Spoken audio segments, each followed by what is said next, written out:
Estimadas amigas y amigos, voy a presentarles ahora un video que va a tener un solo tema: cómo la sociedad chilena fue destruida por el sistema económico, por el sistema político que tenemos.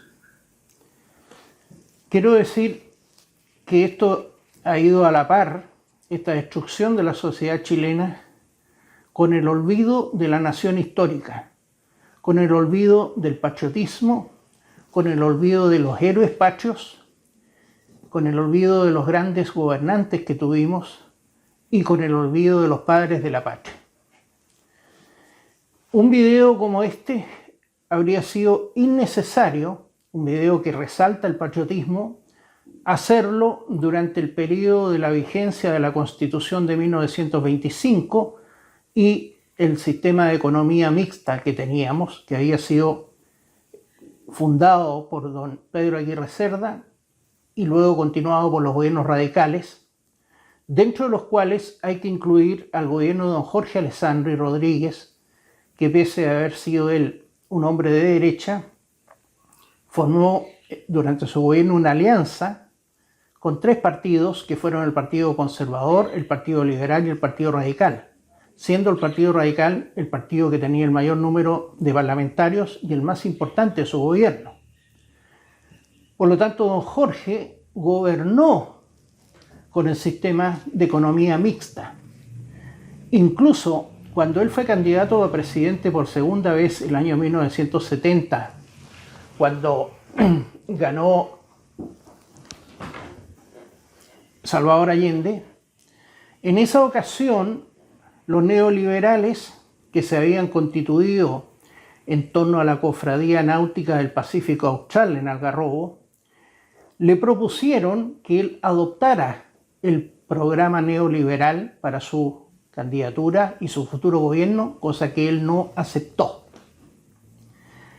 ¿Cuál era la característica que le permitía a la sociedad chilena durante aquel periodo tener paz social y armonía cívica en los barrios, en las plazas, en las calles, en los barrios, en todas partes, en las ciudades?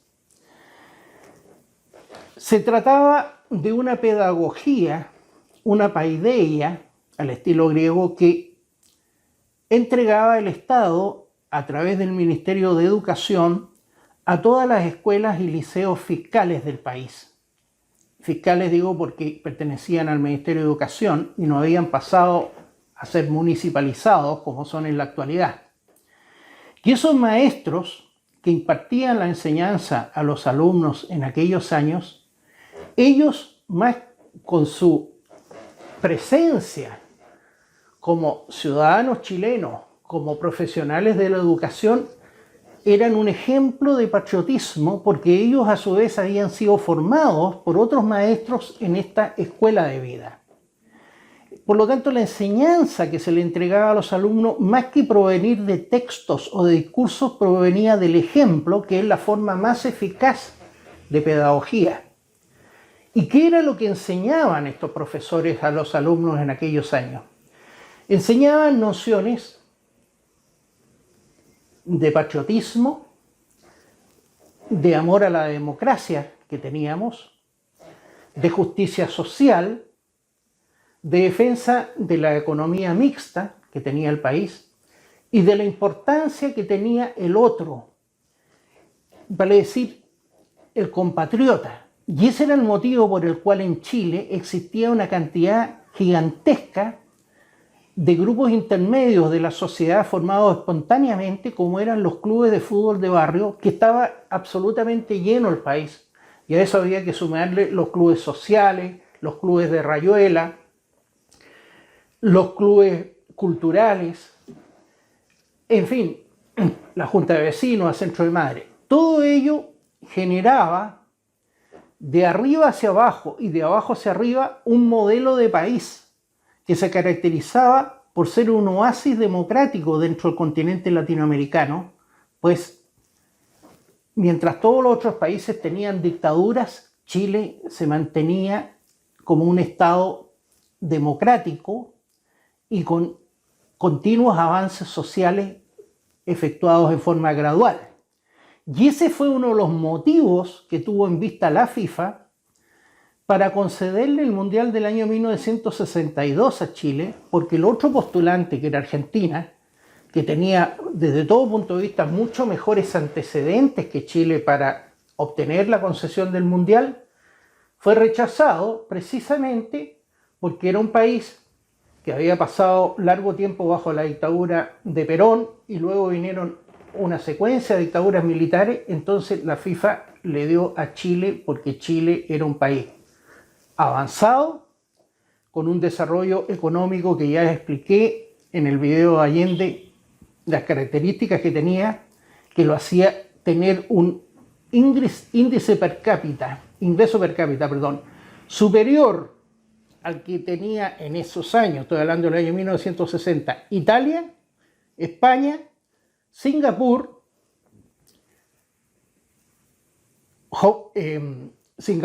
Japón, Grecia y Corea del Sur. Todo aquello, como les digo, eran las características del sistema político, el sistema económico y el sistema educativo que generaba una ciudadanía que estaba conforme, que estaba dispuesta a vivir en Chile y que además desarrollaba la amistad como una especie de escuela de vida, porque en cada rincón del país se practicaba la amistad sin hora ni día de término. Luego vino en la época del gobierno de Pinochet la eliminación de la educación cívica, cosa que nunca más ha sido repuesta, y ahora nos hemos enterado durante el segundo gobierno de Piñera que ha sido eliminada la historia. Tenemos entonces que hoy por hoy el aula de clases, que es el templo del saber, es un lugar en que en vez de formar a los estudiantes se les deforma, pues no se les está entregando nociones patrióticas, nociones de justicia social, nociones de la importancia de lo común por sobre lo individual. Y junto con ello, el aula de clases, o como consecuencia de todo lo que estoy señalando, se ha transformado en el lugar más incivilizado de Chile y en el lugar más violento del país, cosa que resulta a todas luces sorprendente, pues han sido rociados con combustible diversos profesores al interior de los establecimientos educacionales.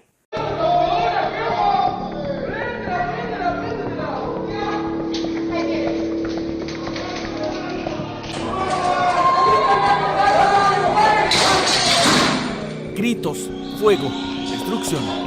Créalo o no, todo esto aconteció al interior del Liceo Darío Salas, episodio que tuvo lugar el jueves por la mañana en uno de los halls del establecimiento y que alteró a toda la comunidad escolar. Sin embargo, no fue todo. La revisión del cuadro a cuadro de este video arroja sorpresas, esas que preocupan y también indignan. Cuando las bombas Molotov volaban por el aire y reventaban en el suelo de uno de los pasillos, una paradocente, la psicopedagoga Nayira Álvarez, decidió intentar apaciguar los ánimos, pero le fue mal. La docente, al proceder a intervenir con el objeto de mitigar el accionar violento de, al parecer, estudiantes del mismo recinto, se aproximan estos antisociales y la amedrentan con amenazas y le proceden a rociar elementos de carácter combustible en su cuerpo. Es lo que se aprecia en este video, la funcionaria siendo rodeada por sujetos vestidos con overoles blancos, empujada y rociada con acelerante, todo ante la mirada atónita de sus colegas.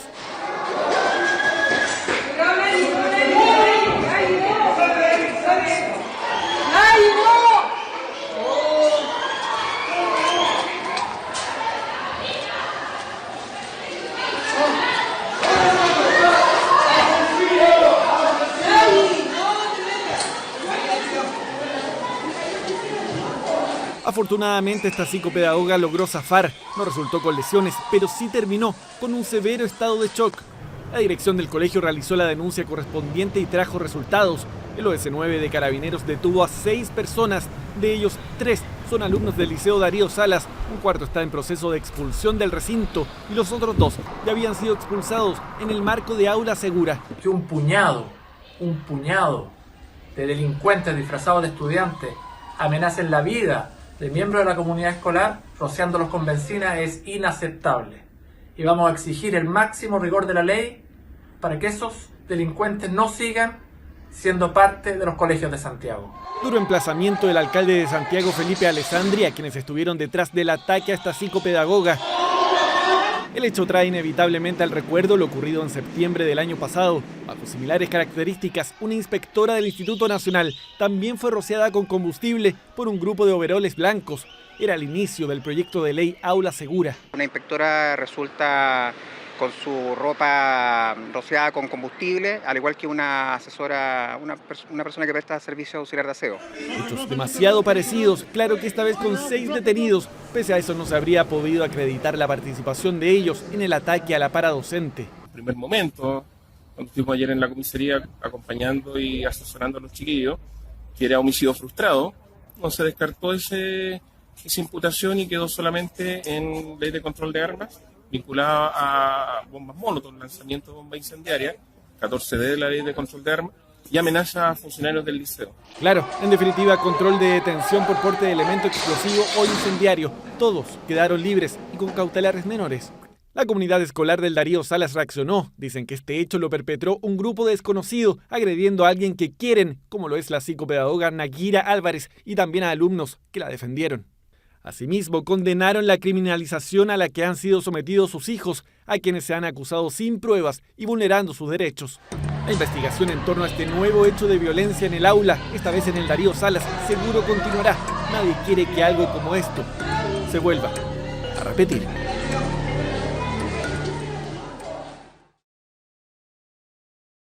Y esto parece que no ha despertado las alarmas de las autoridades, porque si lo miramos, cómo continúa este tipo de acciones día a día en los establecimientos educacionales, es prácticamente como decir, hemos abandonado la obligación del Estado de educar a las nuevas generaciones.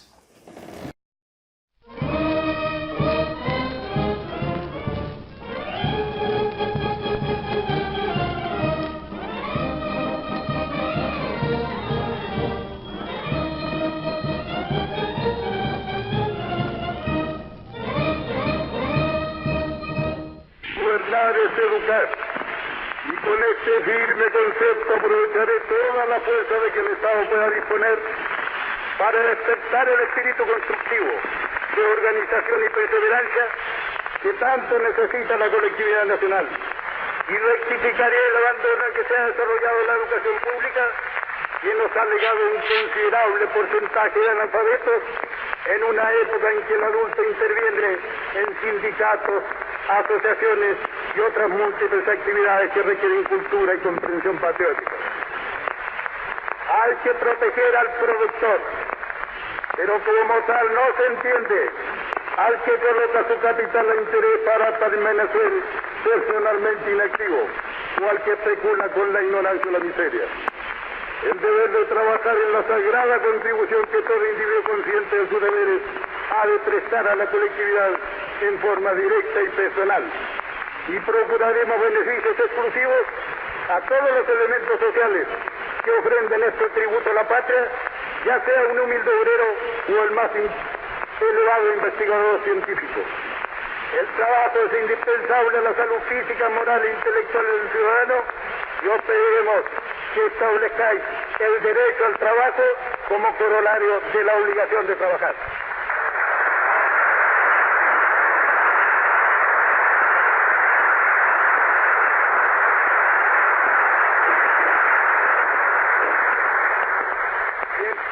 Y en ello incluyo deliberadamente a la mujer, que no tenga obligaciones maternales que cumplir.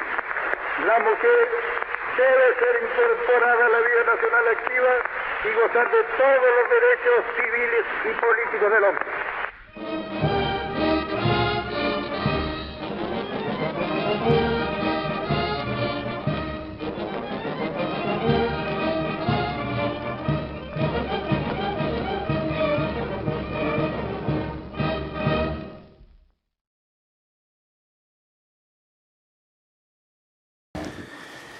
Quiero decir que este consenso social que se plasmó durante los 300 años en forma espontánea y luego durante los primeros 150 o 160 años de vida independiente de Chile, hoy está absolutamente destruido.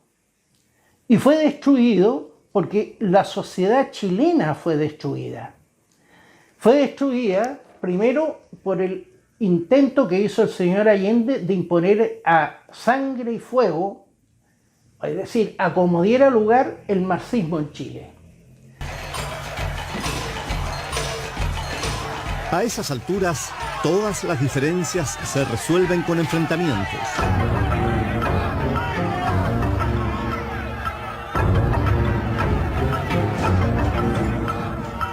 El ex candidato presidencial Radomiro Tomic le escribe al general Carlos Prats: todos estamos empujando la democracia al matadero. Como en las tragedias griegas, todos saben lo que va a ocurrir.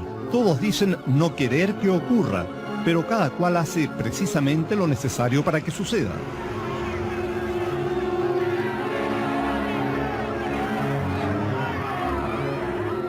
Los revolucionarios y los trabajadores deben de inmediato extender las tomas de fábricas y fundos. Los suboficiales y carabineros deberán desobedecer las órdenes de los oficiales golpistas. Y en ese caso, todas las formas de lucha se harán legítimas. Entonces, sí que será cierto que los trabajadores, con los soldados, los marineros, los carabineros, los suboficiales y los oficiales antigolpistas tendrán el derecho a construir su propio ejército, el ejército del pueblo. Y son los conjurados en el ansia turbia de oponerse a la voluntad popular. Yo les digo a ustedes, compañeros de tantos años, se los digo con calma, con absoluta tranquilidad. Yo no tengo pasta de apóstol, ni tengo pasta de Mesías. No tengo condiciones de mártir. Soy un luchador social que cumple una tarea, la tarea que el pueblo me ha dado. Pero que lo entiendan aquellos que quieren retrotraer la historia y desconocer a la voluntad mayoritaria de Chile. Sin tener carne de mártir, no daré un paso atrás, y que lo sepan, dejaré la moneda cuando cumpla el mandato que el pueblo me diera.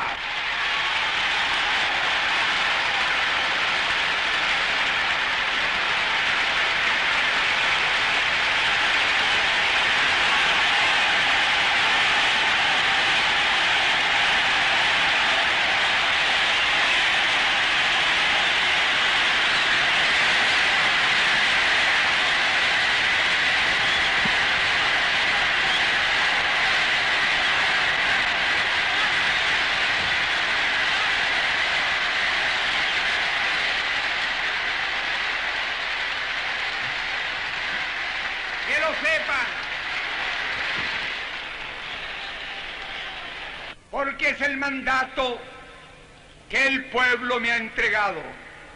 No tengo otra alternativa.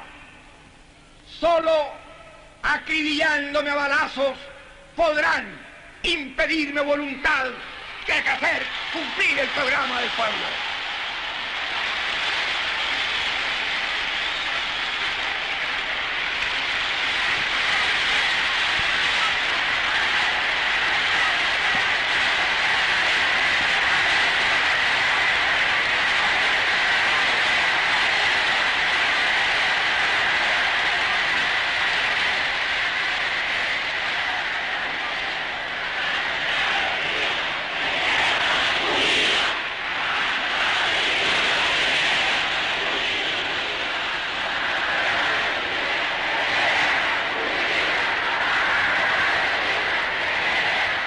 Presidente del Partido Demócrata Cristiano, ¿cuál cree usted que fueron las causas que provocaron la acción de las Fuerzas Armadas?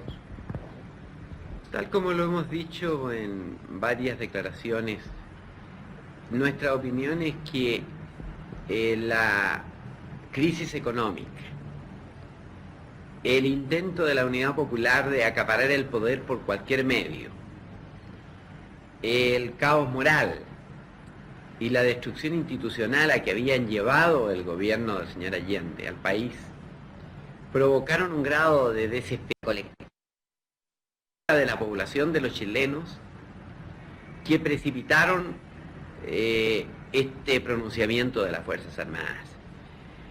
Nosotros tenemos el convencimiento de que la llamada vía chilena de construcción del socialismo, que empujó y enarboló como bandera a la Unidad Popular y exhibió mucho en el extranjero, estaba rotundamente fracasada.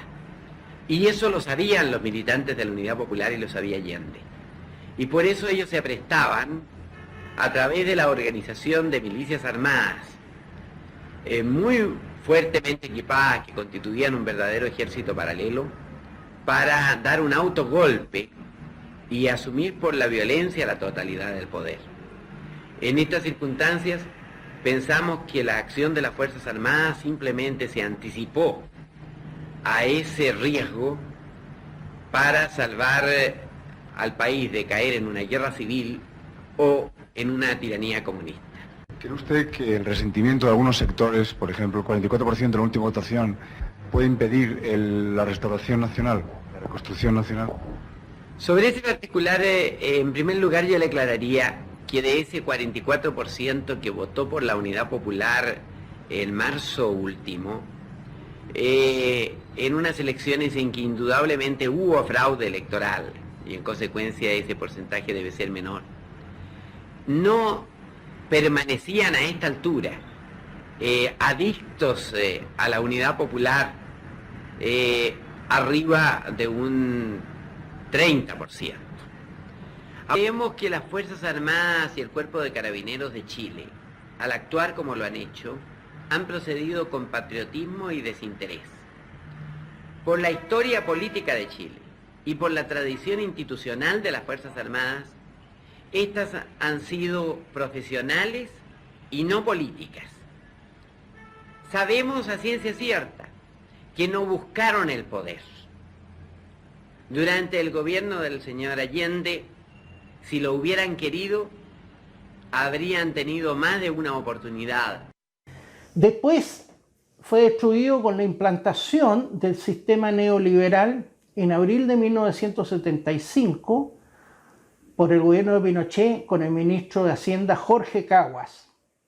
Quiero señalar que Chile es un caso único en el mundo al respecto, porque no solamente tuvo el sistema neoliberal antes que Inglaterra con Margaret Thatcher y antes que Estados Unidos con Ronald Reagan, países que ya no tienen el sistema neoliberal porque hicieron las modificaciones para que beneficiara realmente a toda la población, y Chile continúa con este sistema en forma incólume después de 50 años. Me llama la atención que nadie haya reparado en el hecho que este sistema económico ha abarcado un cuarto de la vida independiente de Chile y ya ha cumplido 50 años y ya se está acercando al plazo de duración de la Unión Soviética, que duró exactamente 74 años.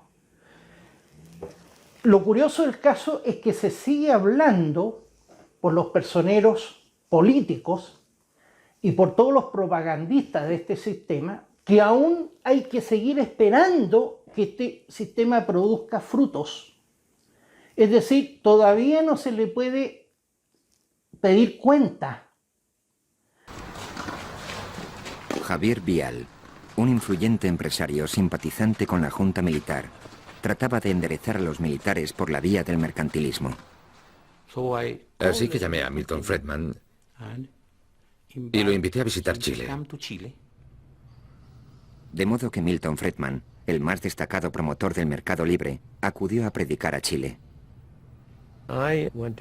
Viajé a Chile y pasé allí 5 días pronunciando una serie de conferencias en torno al problema chileno, particularmente sobre la inflación y el modo en que debían abordarla. La primera locución se celebró en la Pontificia Universidad Católica de Chile. Su tesis, la unión indisoluble entre el mercado libre y la libertad. Hice hincapié en que los mercados libres serían capaces de socavar la centralización política y el control estatal. Afirmó que un gobierno represor no podía durar mucho tiempo en el seno de un auténtico sistema económico libre.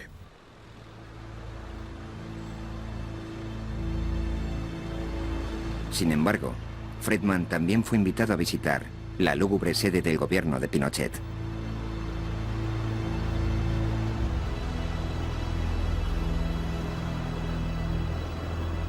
Friedman dijo a Pinochet que debía tomar firmes y urgentes medidas para combatir la inflación. Friedman dijo, le pondré un ejemplo. Si le corta el rabo a un perro en pedazos poco a poco, matará al perro. Lo mismo ocurre con la inflación. Debe cortarla de una vez y el país empezará a marchar. La presencia de Milton posiblemente contribuyó a respaldar a quienes insistían en adoptar una política económica más eficiente. En aquel periodo fue cuando se produjo el auténtico despegue económico chileno y se abordaron importantes reformas. La Junta Militar recurrió a los chicos de Chicago para salvar la economía. Se privatizaron 500 empresas estatales.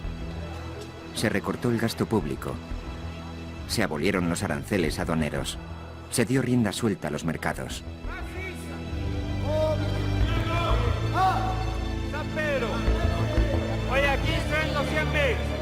En vez de sustituir las importaciones, lo que nosotros queríamos era abrir la economía, terminar con los controles de precios artificiales.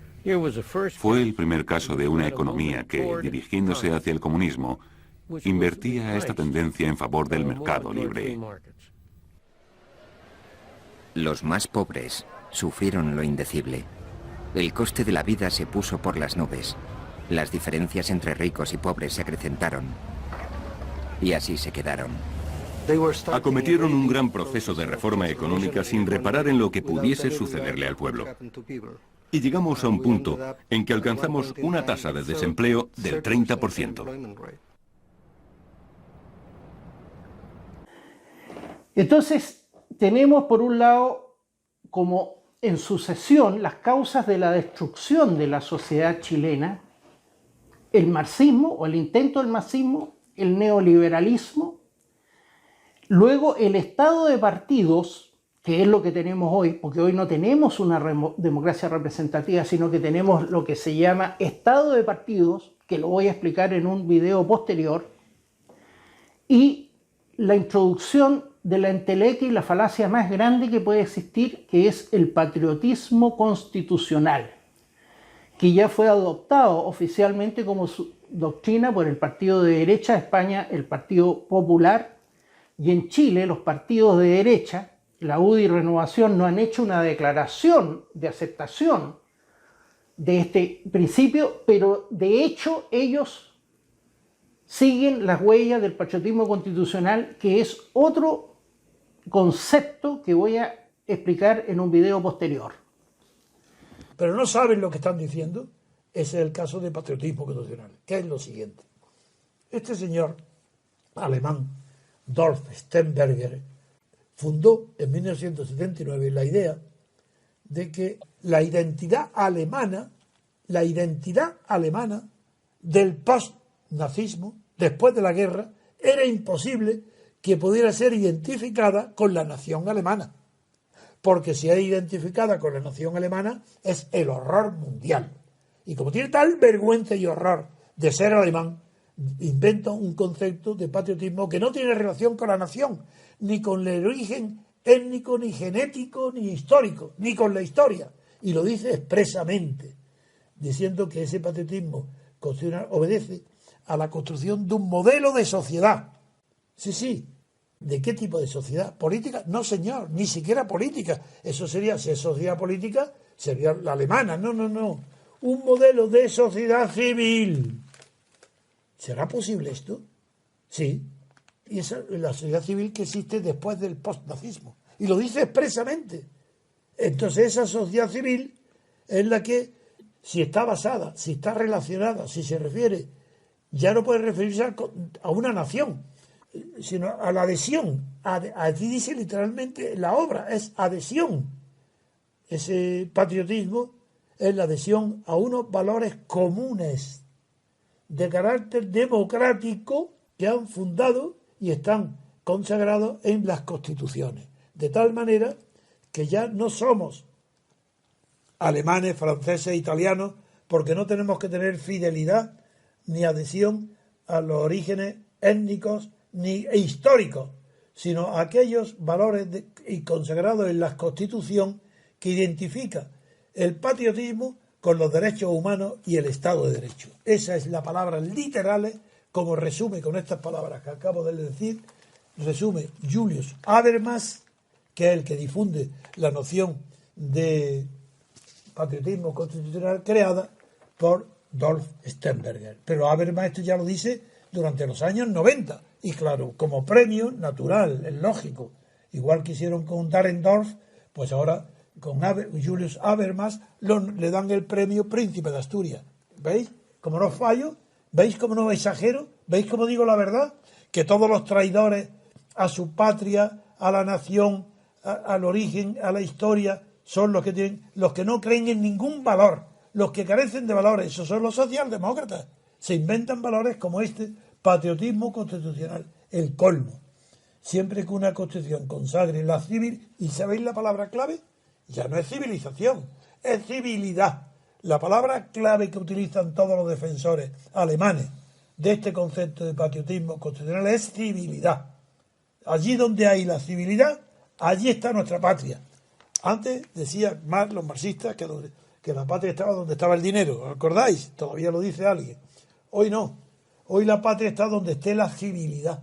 ¿Y la civilidad? Bueno, si entendemos, por ejemplo, que en Dinamarca, que está, según las estadísticas de civilización o de civilidad, está a la cabeza de Europa, pues hoy todos somos patriotas daneses. Eso es el patriotismo constitucional. La vergüenza, la renegación del patriotismo de la nación de origen. Esa es. Así, es patriota constitucional en España quien tiene vergüenza de ser español. Y naturalmente, ¿cómo el que tiene vergüenza de ser español va a enfrentarse o a oponerse a la separación, a la escisión, a los delitos de sedición de Cataluña o el País Vasco? Eso es imposible. ¿Es que Rajoy se va a oponer a Arturo Mas si tiene vergüenza de ser español? Entonces, el consenso social fue suplantado por el consenso político. Este consenso que es socialdemócrata y neoliberal. Y este se superpuso a la tradición, a la historia, a las costumbres, a la ética popular y la destruyó.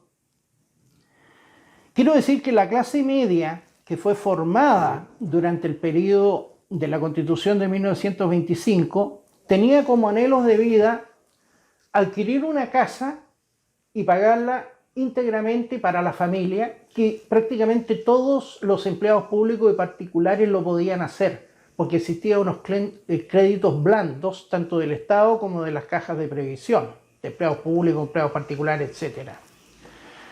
También ellos entraban a trabajar al Estado y se quedaban durante toda su vida prestando servicios con la seguridad de que no iban a tener estas lagunas previsionales que tiene ahora la clase trabajadora, o iban a estar en un trabajo precario en que en cualquier momento lo iban a despedir o le iban a dar las horas extraordinarias, ni nada de eso.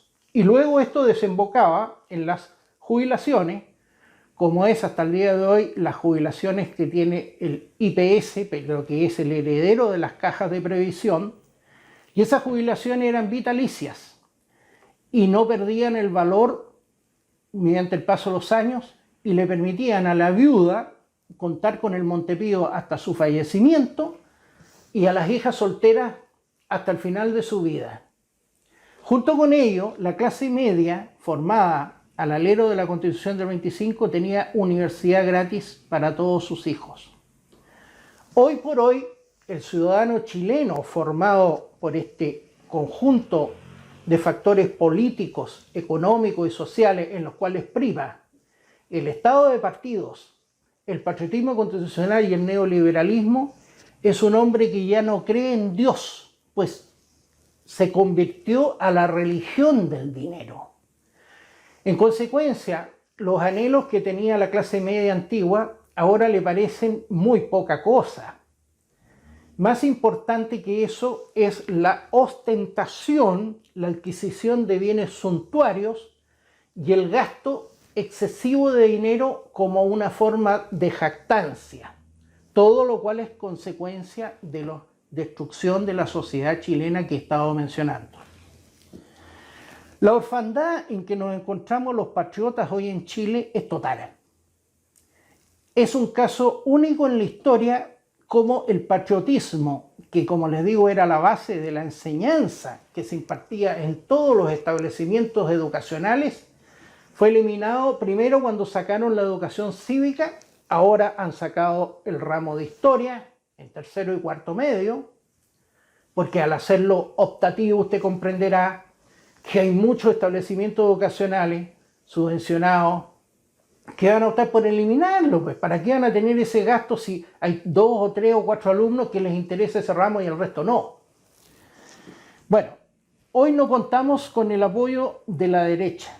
La derecha, habiendo traicionado todos sus principios históricos, todo lo que dijeron defender, esta derecha neoliberal enterró y sepultó a la nación histórica, enterró el patriotismo, se olvidó del roto chileno y se olvidó de todos los fundamentos que le permitieron a este Chile ser el país más importante de Latinoamérica. Ya no contamos con ello ni siquiera para la defensa de los valores tradicionales, ya no hablemos del concepto de nación. Tampoco contamos con el ejército, que hoy por hoy es un nido de ladrones. Yo no sé qué habría pensado el general Manuel Bulnes Prieto, el vencedor de la guerra contra la Confederación Perú-Boliviana, o el general Manuel Baquedano, el comandante en jefe de la victoria de la guerra del Pacífico, si hubiera sabido que un comandante en jefe actual hacía recepciones en su casa en que regalaba pañuelos de seda, regalaba unas cadenitas de oro, llenaba su casa de la comandancia en jefe del ejército con buqués de flores y además, para animar la fiesta, traía un violín polaco, que era un número musical que se conseguía con la empresa de eventos que le organizaba todo esto. 2 comandantes en jefe, por este motivo, por robos de los fondos reservados del ejército, han ido a parar a la cárcel. Bien, vamos a la información del momento. Estamos viendo en pantalla a través de la señal del Poder Judicial la formalización del general Puente Alba. Ahí vemos en pantalla al ex comandante en jefe del ejército, Juan Miguel Puente Alba. Recordemos quien lleva casi 4 meses de prisión preventiva, procesado por malversar 3.500 millones desde las arcas del ejército. Y ahora la Fiscalía Centro Norte busca esclarecer la eventual responsabilidad del ex alto oficial en las eventuales maniobras que habría cometido para ocultar el origen ilícito de su abultado patrimonio. La formalización entonces es por lavado de dinero o lavado de activos. Cubierto, resguardado, no quiso mostrarse. Así salió el excomandante en jefe del ejército Juan Miguel Puente Alba, procesado este 19 de febrero. La ministra que lo investiga, Romy Rutherford, dictó su fallo, el que fue tajante. Lo procesó como autor del delito reiterado de malversación de caudales públicos por un monto aproximado de 3.500 millones de pesos. El general en retiro, el que fue líder de la institución castrense entre 2010 y 2014, hoy se sometió a la justicia militar. Muy buenas noches, comenzamos esta edición de Tele 13 con noticias en desarrollo de último minuto, con la detención del excomandante en jefe del ejército, Juan Miguel Fuente Alba. La orden fue decretada por la ministra Ruby Rutherford, quien investiga un eventual aumento injustificado en su patrimonio y su posible responsabilidad en el mal uso en la compra de pasajes y viáticos de funcionarios del ejército. El excomandante en jefe del ejército, Humberto Oviedo, fue detenido en el contexto del caso fraude en el ejército. La ministra en visita, Romy Rutherford, lo indaga por presunto mal uso de gastos reservados. Hoy el general Humberto Oviedo se convirtió en el segundo excomandante en jefe en ser arrestado por el caso fraude en el ejército. Quien encabezara la institución entre 2014 y 2018 forma parte de los investigados en las 29 aristas que forman parte de este caso de defraudación que ha significado un verdadero terremoto al interior de esta rama de las Fuerzas Armadas. La ministra en visita, Romy Rutherford, llegó poco antes de las 10 de la mañana para interrogar al general en retiro, el que había ordenado una verdadera ofensiva jurídica para evitar esta diligencia. Esta causa se encuentra suspendida en su totalidad en contra del general Oviedo por el Tribunal Constitucional. Actualmente son casi 40 procesados en esta causa, siendo uno de los más emblemáticos el también ex máximo jefe de la institución, Juan Miguel Fuente Alba. El procesamiento de la ministra Rutherford en contra de Fuente Alba consideró pagos en apoyo a excomandantes en jefe con dinero de gastos reservados. Dicho mecanismo se habría mantenido bajo la gestión de Oviedo. Tampoco contamos con el apoyo de la Iglesia Católica, que hoy por hoy es Sodoma y Gomorra.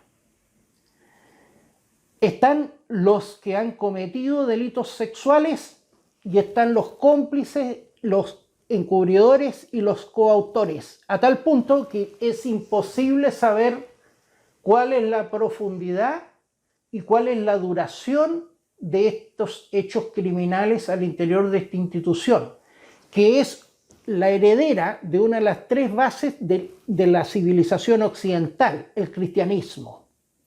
Por lo tanto, estamos aún abandonados más cuando esta institución moral ha caído.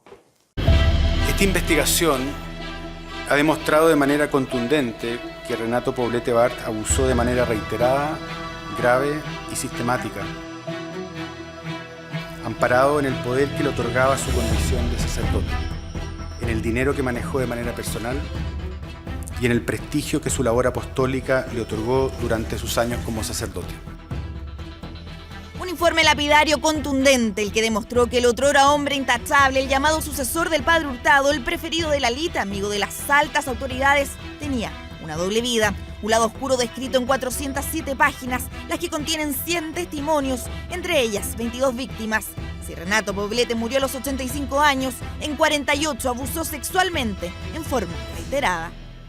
4 de estos 22 casos corresponden a abusos sexuales de menores de 18 años por parte del indagado, referidos fundamentalmente a besos y tocaciones de connotación sexual. Fueron 8 años de martirio, de sufrimiento.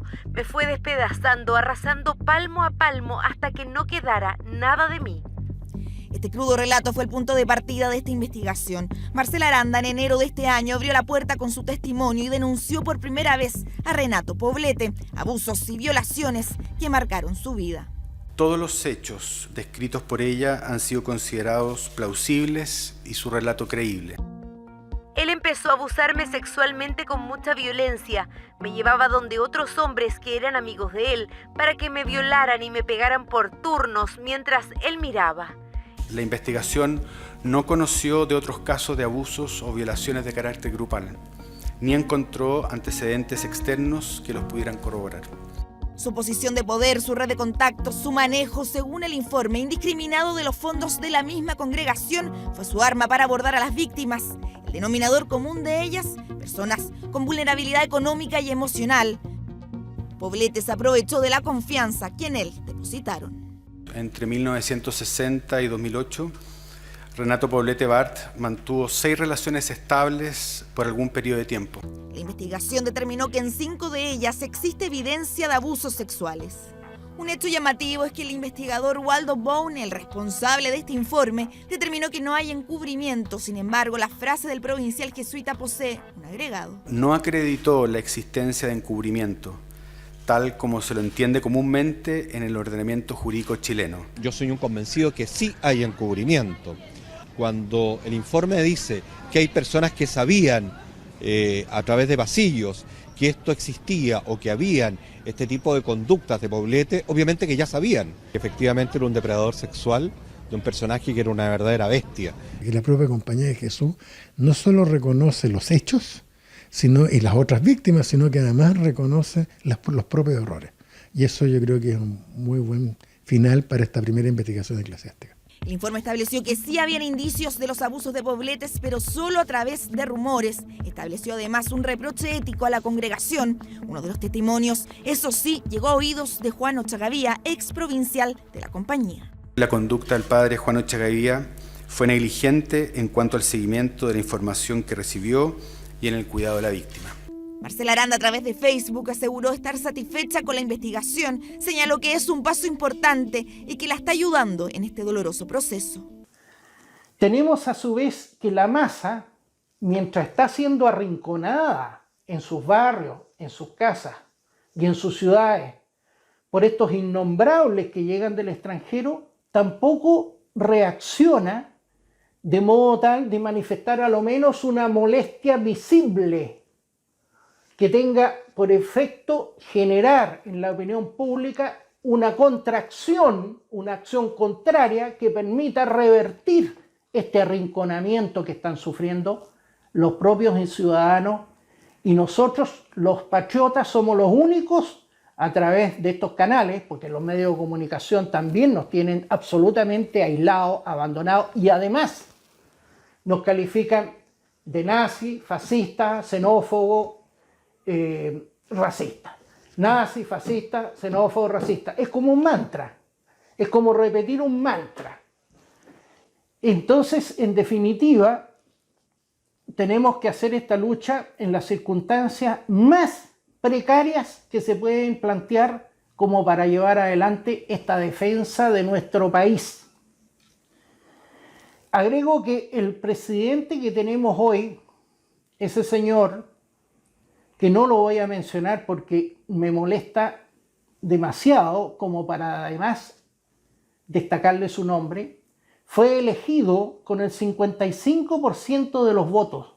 ¿Se dan cuenta ustedes lo que significa eso? Y los patriotas votaron por él por la sencilla razón que él iba a poner fin a las políticas de la señora que había gobernado antes que él. ¿Y qué fue lo que hizo? Traicionando a todos sus votantes, él no solamente no le puso término a esas políticas, sino que las profundizó. A tal punto que en su gobierno se aprobó la unión civil homosexual.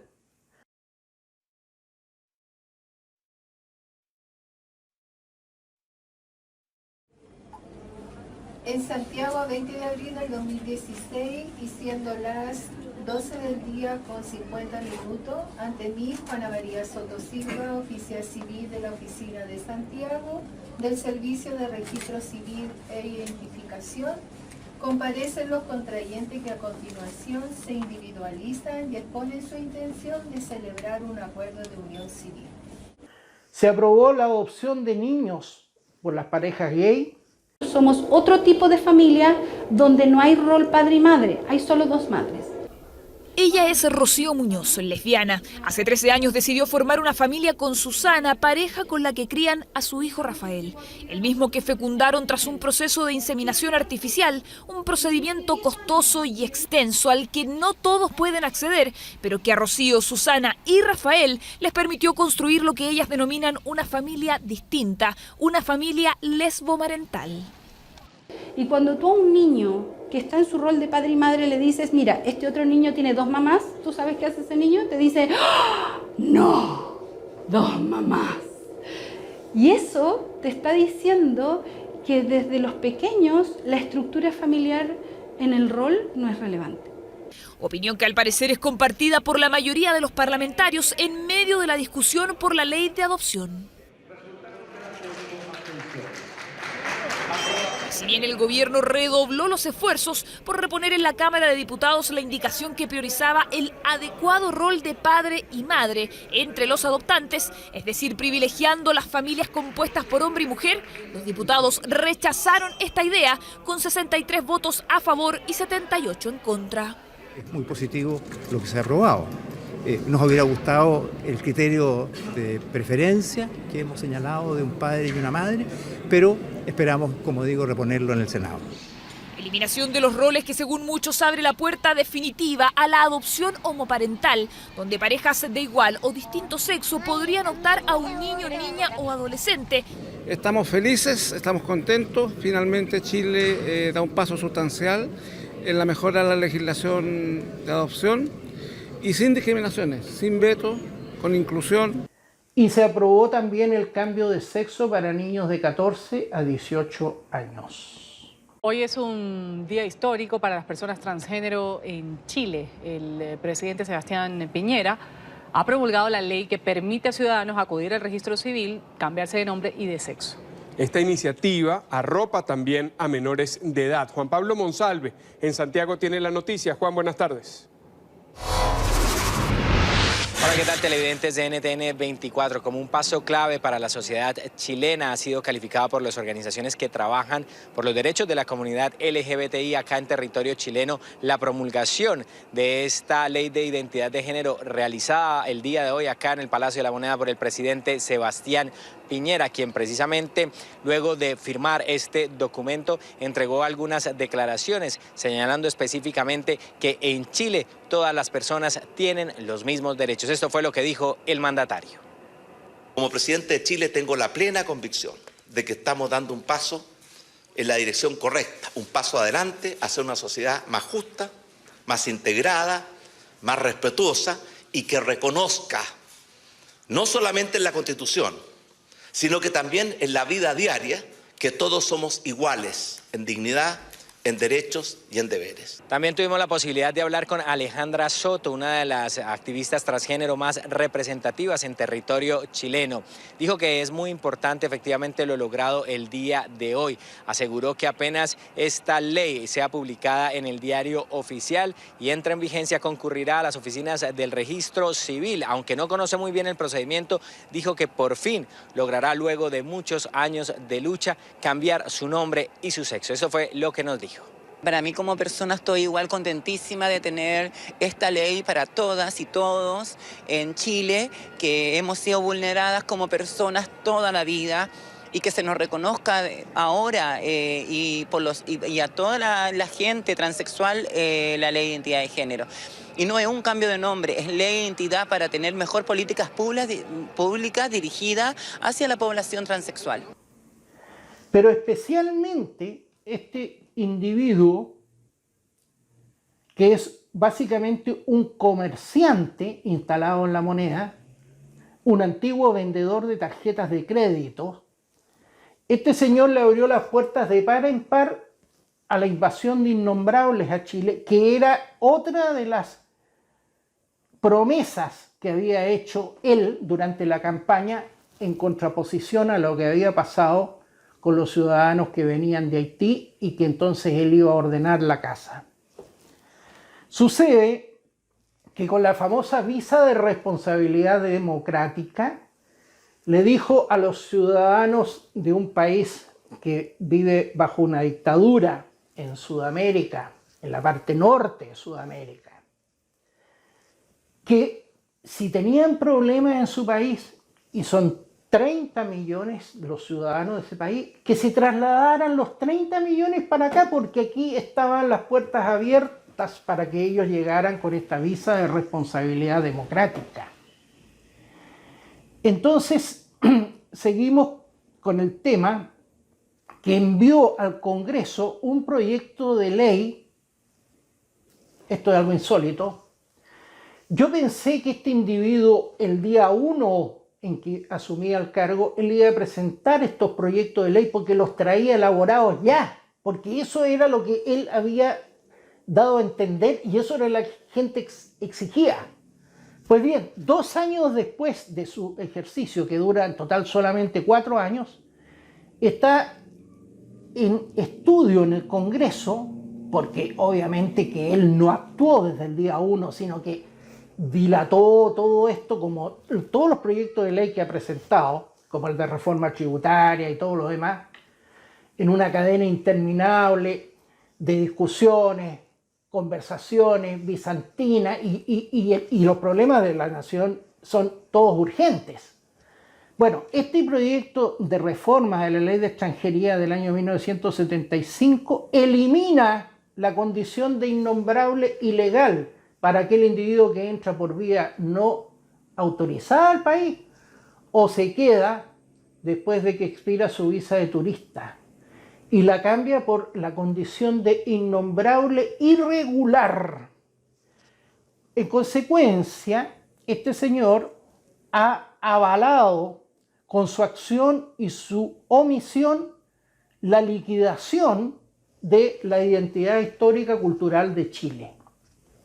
La información es muy relevante y ha sido recogida a través del esfuerzo de distintas instituciones, encabezado por el INE, con el apoyo del Departamento de Extranjería e Inmigraciones, del Ministerio del Interior, de la Cancillería, Registro Civil y la Policía de Investigaciones. Todas estas instituciones han colaborado a efecto de poder afirmar, ¿no es cierto?, que al 31 de diciembre del 2018 en Chile viven 1.251.000 extranjeros, lo que corresponde al 6.6% del total de la población. Esta cifra, comparada con la historia del siglo XX y lo que va del siglo XXI, es inédita. Nosotros, a la fecha del censo 2017, teníamos algo más del 4% de población extranjera, y si nos vamos a las cifras del siglo XX, esta no pasó del 2.2, 2.4, 2.6. Hemos tenido un crecimiento significativo de extranjeros en nuestro país, pero no solo en términos numéricos, sino también la composición de los extranjeros por lugar de nacimiento. Estábamos acostumbrados y de público conocimiento que la comunidad peruana, boliviana, argentina, los países limítrofes a Chile, eran los que tenían más población en nuestro país. Hoy día cambia. Hoy día tenemos, en primer lugar, con un 23% del total de los extranjeros, a la comunidad venezolana, 288.000 personas. En segundo lugar, la comunidad peruana con 223.000 personas. En tercer lugar, la comunidad haitiana con 179.000 personas. Y en cuarto lugar, la comunidad colombiana con 146.000 personas. Y quinto y último, la comunidad boliviana con 107.000 personas. Esto es no solo un incremento significativo, sino una composición distinta. Luego tenemos que este señor jamás se ha hecho cargo de los problemas, como tampoco los otros gobernantes que han gobernado en los últimos 30 años, que son parte de esta entente o de este acuerdo que, como le digo, se llama Estado de Partidos, Patriotismo Constitucional. Después de 50 años, ha informado esta semana el INE que más del 50% de los trabajadores chilenos ganan hoy menos de 400.000 pesos mensuales. Este es como el precipitado del modelo neoliberal que tenemos en Chile. Después de 50 años, los trabajadores chilenos no ganan lo suficiente ni siquiera para nutrirse, de acuerdo a las instrucciones que da la OMS, la Organización Mundial de la Salud, que dice que las personas, incluidas de los países que tienen hambre, tienen que comer al día 0,7 gramos de proteína por cada kilo de peso de su cuerpo. Con un salario de 400.000 pesos, que es un salario familiar, porque salvo que sea una persona soltera, joven, que vive a costa de sus padres, que no paga vivienda y nada, la política de Estado tiene que estar dirigida para la familia estándar. Y la familia estándar en Chile está compuesta por 4 personas. Este salario de 400.000 pesos también está acompañado del salario mínimo remuneracional mensual de 301.000 pesos. Quiero decir que en el año 1962, gobierno de Jorge Alessandri, El sueldo vital para la provincia de Santiago, así se llamaba, era equivalente por paridad de compra a 900.000 pesos de hoy. Es decir, durante los 50 años de este sistema neoliberal, se le quitó todo el poder adquisitivo a los salarios y a los sueldos de los trabajadores en Chile. Y esa reducción fue en beneficio total de los grandes conglomerados económicos, de los grandes empresarios que de ahí obtienen la riqueza gigantesca que tienen. Porque, por ejemplo, el Banco Santander es en la sucursal de Chile donde obtiene el mayor porcentaje de utilidades de todas las sucursales que tiene en el mundo. Todo proviene de la cuantía insignificante que tienen los salarios y los sueldos en Chile, como consecuencia que no se sube el salario mínimo, ni tampoco hay en el Código del Trabajo negociación colectiva por rama de actividad, como lo hubo siempre en Chile, que es la única arma que tienen los trabajadores para obtener mejores condiciones laborales.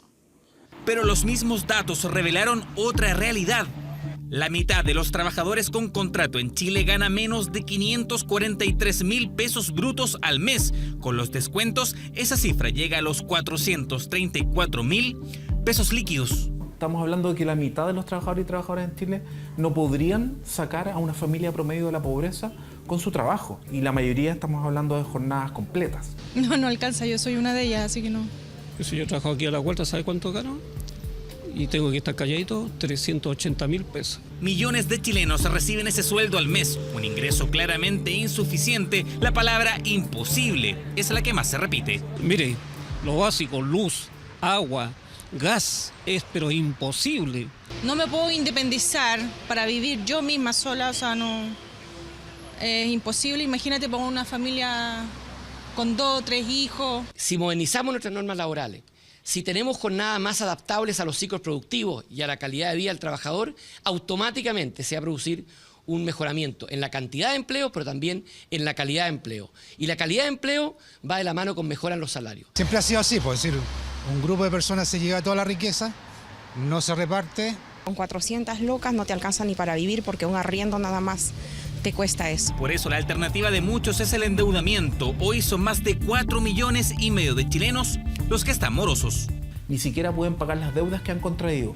Y el 75% de esas personas tiene ingresos menores a 500.000 pesos, que rima justamente con los bajos salarios que se pagan en Chile. Bajos sueldos de quienes trabajan con contrato, una realidad que preocupa e indigna a millones de chilenos. Ahora tenemos una discusión acalorada sobre si debe trabajarse 40 horas o 41 horas a la semana.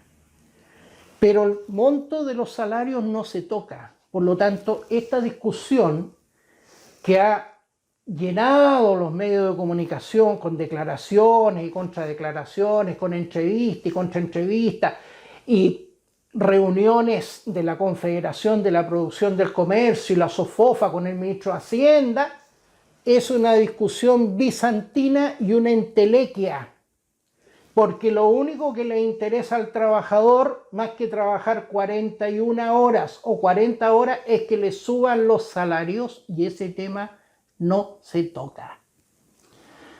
Quiero decir que esto se une a la falta de servicios prácticamente en todos los órganos públicos, pero específicamente me voy a referir a lo que sucede en los hospitales. Hay días enteros en que quedo absolutamente afectado anímicamente cuando me entero de personas que han pasado 5 años tumbadas en cama porque tienen un problema en las caderas y aún no los llaman de los hospitales para ser operadas. O personas que sufren de estenosis y se les hinchan las piernas y se les duermen las piernas y han vivido durante años esperando que los llamen para ser operados. Todos estos neoliberales que tenemos, y especialmente los neoliberales reconvertidos del comunismo, como es el caso del señor Roberto Ampuero, que fue ministro de Relaciones de Piñera, o el señor Mauricio Rojas, que fue ministro de Cultura, Ellos deberían bregar más que nadie al interior de estos gobiernos neoliberales para que se hiciera lo mismo que se hizo en los regímenes comunistas que ellos tanto amaban o amaron durante un periodo de su vida. Porque sea como sea en el régimen de la Unión Soviética, en los regímenes de Europa Central comunista y en Cuba, la salud fue resuelta definitivamente como derecho social. Y después de 50 años, yo no sé cuál es la excusa que se quiere usar para engañar a la opinión pública que no se pueda aún resolver. El país que le llaman el jaguar de América no puede resolver para sus ciudadanos que con la compra del pan financian día a día los hospitales que tengan el derecho a la salud, a la integridad física y a la vida. Esto yo creo que es el punto que hace la línea divisoria entre un sistema económico que mejora la calidad de vida de las personas a un sistema económico que destruye la calidad de vida de las personas o destruye la vida de las personas. Se fue con esa ilusión ella hasta sus últimos días, pensando que le iba a llegar la hora para operarse. Se encontraron en cajones 2.000 fichas, personas que no fueron atendidas, que fueron sacadas de la lista de espera, 30.000 enfermos que fueron sacados, 2.000 enfermos que están en un cajón. No sabemos el estado de los pacientes, si se encuentran vivos o muertos. Han tenido la indolencia de dejar que pacientes mueran con el fin de cumplir una meta sanitaria, cumplir una meta de gestión y llevarse un bono para la casa. Las garantías GES se cumplían a cualquier costo y a cualquier precio. Cuando uno ya no se conforma con el sueldo del hospital, sino que le vende al hospital prestaciones, caramba que la cosa empieza a distorsionarse fuertemente y creo que eso es lo que esta ley ha permitido ya en forma abusiva y escandalosa como lo que estamos viendo ahora. Yo no sabía que el cáncer tenía etapas, no sabía nada del cáncer. Ahora sí lo tomo en cuenta y me duele que alguien me haya dicho eso porque creo que no corresponde. O sea, que ya no había nada más que hacer, pues, esperar de que él se muriera.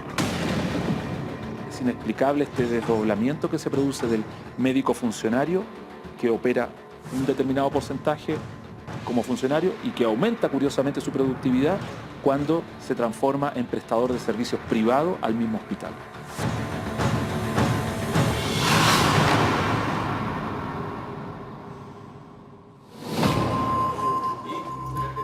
En 2016 se informó que 25.000 pacientes fallecieron mientras esperaban atención en listas de espera GES y no GES.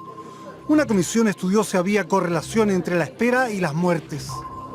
Cerca de 6.744 sí fallecieron con alguna probable asociación a que su falta de atención oportuna, por haber estado en la lista de espera, estuvo relacionado con su causa de muerte.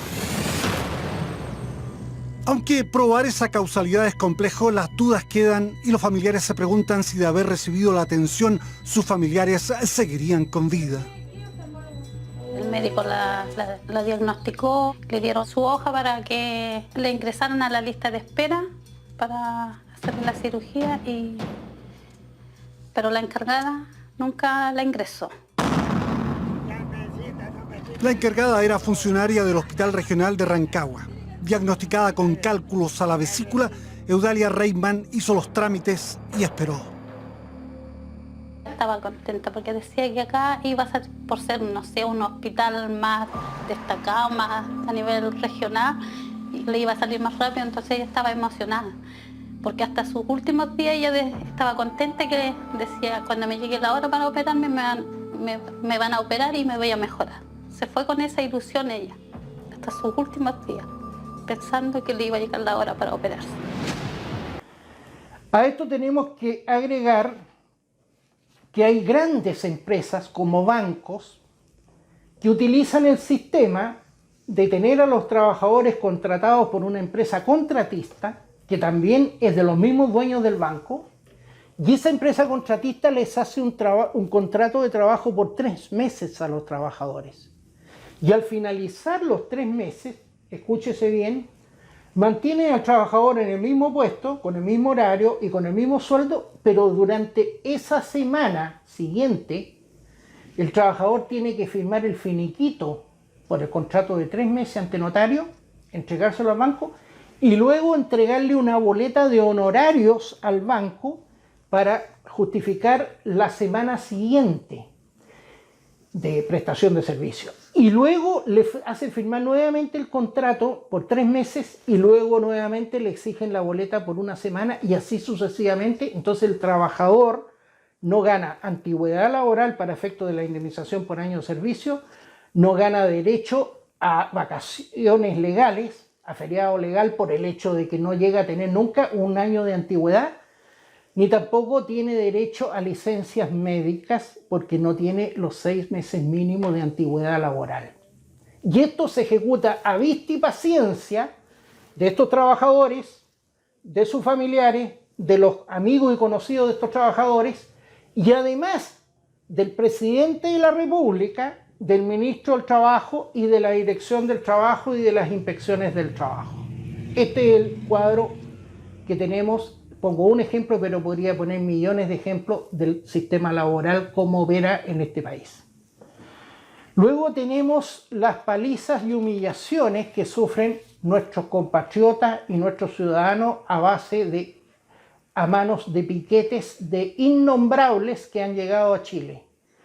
Yo jamás pensé en mi vida que antes de morirme iba a ver esa vejación ejecutada en Chile a vista y paciencia de las autoridades judiciales, policiales, del gobierno, de los políticos y el famoso país vencedor y jamás vencido ha llegado a esto.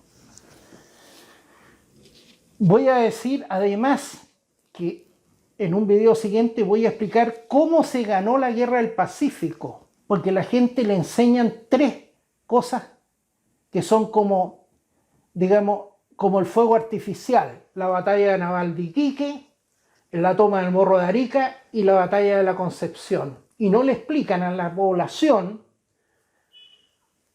y yo a propósito leí hace poco nuevamente el tratado de Gonzalo Bulnes, Guerra del Pacífico, en 3 tomos, para hacerles el video de cómo el país producía día a día las herraduras, las colaciones para los soldados, las balas, las vestimentas, las botas, los sistemas de transporte, y enviaba en una carrera continua de barcos desde Valparaíso a Iquique primero, Antofagasta primero, después a Iquique, después a Arica y luego hasta Lima para mantener al ejército combatiente durante los 5 años que duró esa guerra con un monto o un nivel de número, de 70.000 soldados.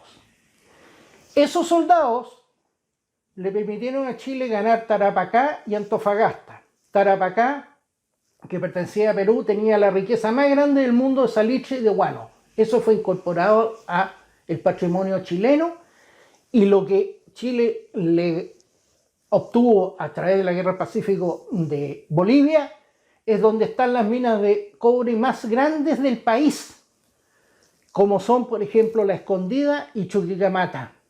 Y gran parte de los sueldos que perciben los políticos que tenemos en Chile, que tienen las dietas más altas del mundo, los parlamentarios, provienen de esa victoria de la Guerra del Pacífico y de los héroes de la Guerra del Pacífico, a los cuales no se les recuerda en una sola sesión del Congreso, sea en el Senado o en la Cámara de Diputados. Entonces, en los videos siguientes, estimado amigo, voy a explicar por qué yo no soy marxista, por qué yo no soy neoliberal, qué significa el Estado de partido y qué significa el patriotismo constitucional. Esta destrucción de la sociedad chilena solamente habrá llegado a su fin o comenzará a llegar a su fin cuando un político de motu proprio, de voluntad personal de él, vaya hasta el monumento al roto chileno que recuerda la victoria de Yungay del día 20 de enero de 1839 y le rinda homenaje a esta figura que fundó la nacionalidad. Y mientras eso no suceda, mientras ningún presidente, ningún alcalde de la comuna de Santiago siquiera se acerque el día 20 de enero a la Plaza del Roto Chileno a rendirle homenaje a este ciudadano en armas que nos entregó todo lo que nosotros somos y tenemos, hasta nuestro orgullo nacional, la situación de destrucción de nuestro país seguirá agravándose cada día más. Estimadas amigas y amigos, gusto de haber estado con ustedes y nos vemos en un próximo video.